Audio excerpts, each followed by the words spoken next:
Què ha sigut el que t'ha agradat Una més? Coca-Cola que ficaven unes pastilles i les posaven.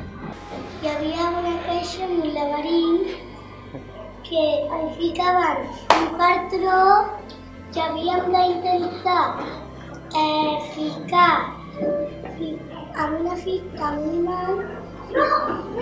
d'anar fins a un puesto que no es veia i hi havia parets i si tocava pues es queia i havíem de tornar a començar i ha sigut molt guai. M'agrada més que em posaven una cosa aquí que era com boca, l'enganxava i també pujava i sortia espuma.